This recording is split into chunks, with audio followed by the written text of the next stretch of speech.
Quote today comes from a comedian who said, "When I was a kid, I wanted to be a pirate. Thank God no one scheduled me for eye removal and peg leg surgery." A lot of wisdom there. Today, let's look at the wisdom of the Beatitudes. Well, the Beatitudes are considered the summary of the Gospels. The Beatitudes really is the heart of Jesus' teaching, boiled down into 8 really qualities that he wants all of us to emulate and to follow. We could summarize the Beatitudes that we should be humble, we should be sorry for our sins, we should be meek, we should strive for holiness, be merciful, be pure, be peacemakers, and be courageous. Those are the 8 qualities that the Lord talks about in the Beatitudes.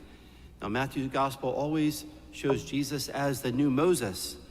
As you know, Matthew starts out his gospel with King Herod trying to kill the baby Jesus. That reminds us of how the Pharaoh wanted to kill all the male children in Egypt because of the population of the Jewish people that were growing. So both of them escaped death as babies. Moses escaped death by being put in the basket, and then Jesus escaped death by the great Saint Joseph taking him into Egypt. And then we know that Moses would pray to God, and God fed the people with manna. Jesus also sees the multitude, and he multiplies the bread and the loaves and feeds the people. And then Jesus will eventually feed all of us with the Eucharist. So Jesus is portrayed as the new Moses in the Gospel of Matthew. Moses went up the holy mountain to receive the law of God. Now Jesus goes up the holy mountain, the Mount of the Beatitudes, and there he teaches his disciples this new way of life.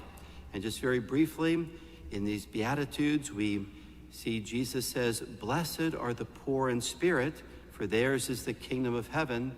The word blessed in the original Aramaic means happy. Blessed are the poor in spirit.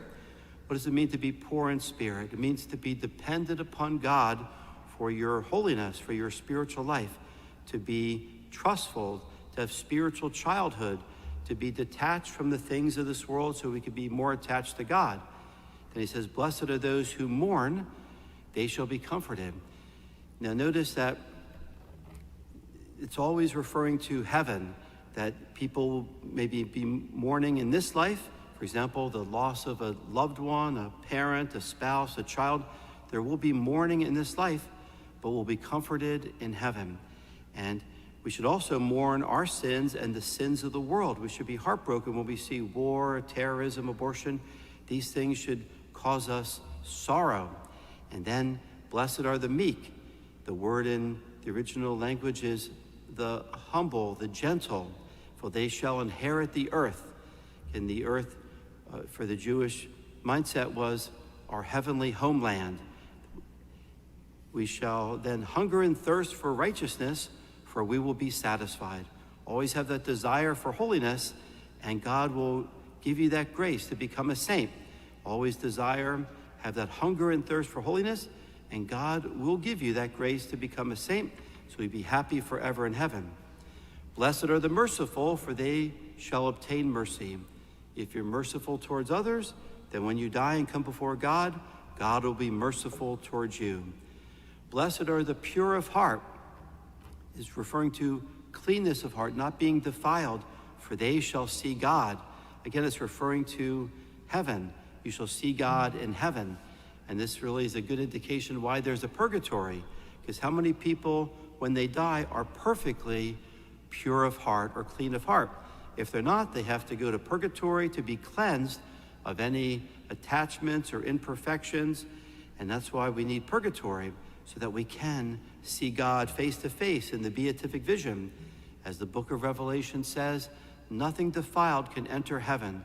We must be perfectly pure of heart to see God in heaven.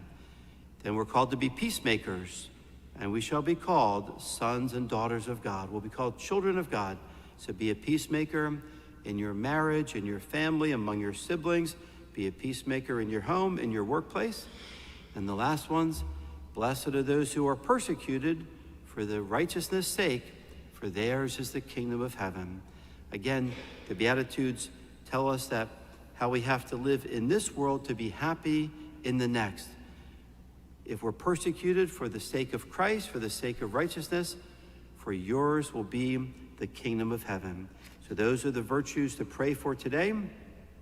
Pray for humility, pray for sorrow for sin, pray for meekness and gentleness, pray for holiness, pray to be merciful, to be pure, to be peacemakers, and to be courageous in times of persecution.